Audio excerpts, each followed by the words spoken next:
আসসালামু আলাইকুম প্রিয় শিক্ষার্থীরা, আজকের ভিডিওতে আর ইউ সি ইউনিটে তোমার সর্বনিম্ন কত মার্কস পেলে তোমার একটা সিট পাবা, কত মার্কস তোলা উচিত এবং সর্বোচ্চ কত মার্কস তুলতে হবে, তোমার সর্বোচ্চ কত মার্কস তুললে তুমি একটা ভালো সাবজেক্টে চান্স পাবা, কত পজিশন থাকলে তুমি একটা ভালো সাবজেক্ট পাবা, এই বিষয়টা নিয়ে আলোচনা করার চেষ্টা করব এবং ভিডিও শেষে এক্সাম হলের বিশেষ স্পেশাল টিপস দেওয়ার চেষ্টা করব। তো ভিডিও শেষ পর্যন্ত দেখার চেষ্টা করব। প্রথমে এসে যে প্রশ্নটা তোমরা বারবারই আমাকে করতেছো এবং বেশিরভাগ সময় করে থাকো তোমাদের মনের মধ্যে, এই সময় এসে এই কোশ্চেনটাই জাগে, ভাইয়া একটা সিট দরকার, মিনিমাম কত মার্কস হলে আমি একটা সিট কনফার্ম, এই বছর মিনিমাম কত মার্কস তুলতে পারলে এই বছর একটা কনফার্ম সিট পাবো। তার সাবজেক্ট নিয়ে কোনো প্যারা নাই, কোনো সাবজেক্ট নিয়ে প্যারা নেই, তার একটা সিট লাগবে, অর্থাৎ একটা মিনিমাম সিট লাগতেছে তার। তো কত মার্ক পাইলে তুমি একটা সিট পাবা? দেখো, প্রতি বছর এই মার্কসটা বিভিন্ন ভাবে ভ্যারি করে, বাট তোমাকে যদি একটা সিকিউর মার্ক বলি যে এত মার্কস তুললে তুমি হচ্ছে একটা সিট পাবা, যদিও রাবির প্রতি বছরই বেশ কয়েকবার মাইগ্রেশন হয়, 8 থেকে 10 বারেরও বেশি মাইগ্রেশন হয়, কিন্তু এবছর যেহেতু একবারই শেষের দিকে পরীক্ষা হতেছে, তার মানে এই বছর মাইগ্রেশন হওয়ার চান্স কিন্তু খুব কম, কারণ মোটামুটি সব এক্সামই শেষ এবং সবগুলোর রেজাল্টও পাবলিশ হয়ে গেছে। সেই ক্ষেত্রে 8 থেকে 10 বার মাইগ্রেশন হয়তো বা এবার হবে না। তারপরে যদি আমি বলি মিনিমাম কত মার্কস পেলে চান্স পাবা, যদি রাবির বিগত বছরের কোশ্চেন প্যাটার্ন গুলা দেখো এবং সিমিলার এই বছরও সেম কোশ্চেন প্যাটার্ন হবে, নতুন কোনো কোশ্চেন তৈরি হবে না। কোনো টিচারে হঠাৎ সকালে উঠে মনে হবে না যে আজকে আগের বছরগুলা 10-15 বছর যে কোশ্চেন হচ্ছে তার থেকে আলাদা একটা কোশ্চেন বানাই। সো সিমিলার কোশ্চেন প্যাটার্ন হবে, তার মানে কার্ড মার্কসও প্রায় সিমিলার থাকার কথা।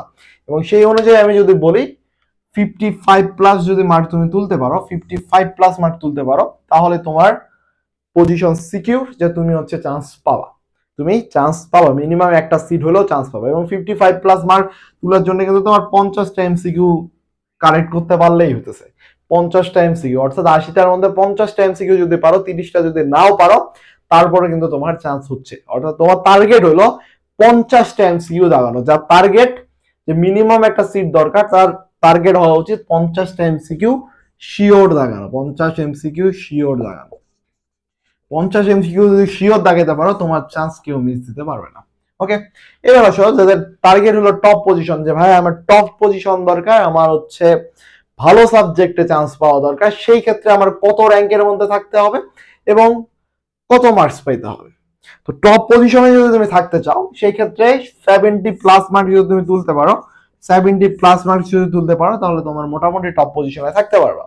70 প্লাস মার্ক তুলতে পারলে টপ পজিশনে থাকতে পারবে। এবং টপ সাবজেক্ট গুলো যদি চাও, তাহলে যেহেতু এবার দুইটা শিফট এবছরে হচ্ছে শিফট হলো দুইটা, সেই ক্ষেত্রে তোমার দুই শিফটের জন্য তোমার হচ্ছে প্রতি শিফটে 350 থেকে যদি 450 এই রেঞ্জে থাকতে পারো, তাহলে মোটামুটি শিওর যে তুমি যে সাবজেক্টগুলো চাও সেই সাবজেক্টগুলো পাবা, 350 থেকে 450 রেঞ্জে থাকতে পারলেই হবে। ওকে, এবং তোমার মার্কস কত লাগতেছে? 70 প্লাস। এই রেঞ্জে থাকার জন্য তোমার মার্কস লাগবে 70 প্লাস। এখন আসি শেষ যে এক্সাম হল টিপস দিতে চাইছিলাম, সেই এক্সাম হল বিশেষ কিছু টেস্ট এই সম্পর্কে হয়তোবা তোমরা এখন পর্যন্ত অবগত না। প্রথমত, রাবি এক্সামের জন্য তোমার সুন্দর মতো নাম সবকিছু লিখবা, লেখার পর ওইখানে কিন্তু আলাদাভাবে একটা স্বাক্ষর করার জায়গা আছে, খাতার মধ্যে একটা আলাদা করে স্বাক্ষর করার জায়গা থাকে। তুমি যেই খাতায় লিখতেছো, মানে যেই ওয়েবসাইট শিটে, ওইখানে থাকে যে একটা স্বাক্ষর করার জায়গা। তো ওই স্বাক্ষর করার যে জিনিসটা, ওটা যেন মিস না যায়। আমার এক ফ্রেন্ড ছিল, সে হচ্ছে এই স্বাক্ষর করে নাই, তার রেজাল্টই আসে নাই। ওকে, সে মোটামুটি পরীক্ষা দিচ্ছিল এভারেজ, তো 65 প্লাস মার্কস হয়তো বা পাইতো, কিন্তু সে এই জিনিসটা মানে এই জিনিসটা খেয়ালই করে নাই, লক্ষ্যই করে নাই, যার কারণে তার কিন্তু কোনো রেজাল্টই আসে নাই। তো এই জিনিসগুলা একটু নজরের মধ্যে রাখবা এবং কি দিয়ে দাগানো শুরু করবা, কি দিয়ে শেষ করবা, এই জিনিসটা আগে থেকে কখনোই ফিক্সড করে যাবে না। সেই ক্ষেত্রে কি হয়, তুমি ধরো বাড়ি থেকে ফিক্সড করে গেছো যে কেমিস্ট্রি দিয়ে দাগানো শুরু করবো বা বায়োলজি, দেখলা হঠাৎ করে বায়োলজি 5-10টা কোশ্চেন পারতেছো না, সেই ক্ষেত্রে তোমার মাথা কিন্তু কাজ করা বন্ধ করে দেবে। তো তুমি যে কাজটা করবা, প্রতিবার কোশ্চেনকে 2 থেকে 3 বার রাউন্ড দেওয়ার চেষ্টা করবা। তো আমি যে কাজটা করতাম, 2 থেকে 3 বার রাউন্ড দেওয়ার চেষ্টা করতাম। ধরো ফার্স্ট রাউন্ডে তুমি হচ্ছে প্রথমবার যে কাজটা করবা, 2 মিনিট সময় নাও, নেওয়ার পর তুমি হচ্ছে প্রতিটা কোশ্চেন দেখো, এরপর চিন্তা করো যে তুমি কোনটা দিয়ে শুরু করবা। তুমি এতদিনে তোমার এই নলেজ হওয়া উচিত তোমার কোনটা ইজি লাগতেছে কোনটা কঠিন। যদি পরীক্ষা হলের মধ্যে সবই কঠিন লাগে, সবই ইজি লাগে, তাহলে আমি বলবো তোমার আসলে চান্স পাওয়ার এখনো অ্যাবিলিটি হয়নি। এটা তুমি মানে নিতে হবে, রিয়েলিটি মানতে হবে।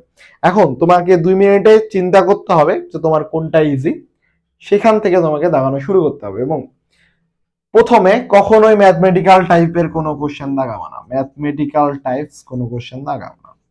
এটা হোক ফিজিক্সের, হোক কেমিস্ট্রির, হোক বায়োলজির, ম্যাথমেটিক্যাল টাইপসের কোনো ধরনের কোশ্চেন দেখানোর চেষ্টা করবো না শুরুতে। এর কারণ যেটা বলি, এর কারণ হলো যে ম্যাথমেটিক্যাল টাইপের যদি কোশ্চেন দাগানো শুরু করো সেক্ষেত্রে তোমার টাইম ওয়েস্ট হবে।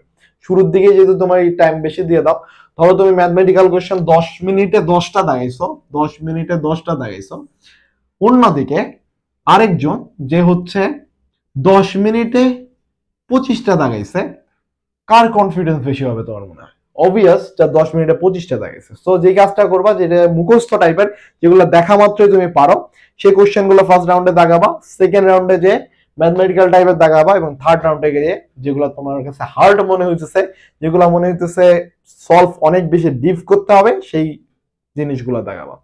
এভাবে যদি তুমি করো, মোটামুটি তোমার যেগুলো পারার মধ্যে সবগুলা পেরে আসার চান্সেসই বেশি, ভুল হওয়ার চান্স খুবই কম। এবং সব সময় চেষ্টা করবা মাথা একটু ঠান্ডা রেখে ক্যালকুলেশন করার, কারণ কোশ্চেনের এমসিকিউ এর যে আনসার গুলা থাকে সেগুলো মোটামুটি পাশাপাশি থাকে। অর্থাৎ আমি নিজে যে ভুলটা করছিলাম যে 98/2 আমার একটা ম্যাথের মধ্যে তোমার সবকিছু করার পর শেষে 98/2 করে অ্যান্সার হবে 49।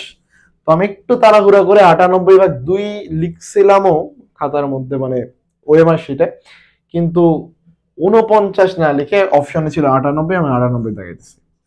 তো এইরকম ভুল, এই টাইপের ভুল কিন্তু করা যাবে না।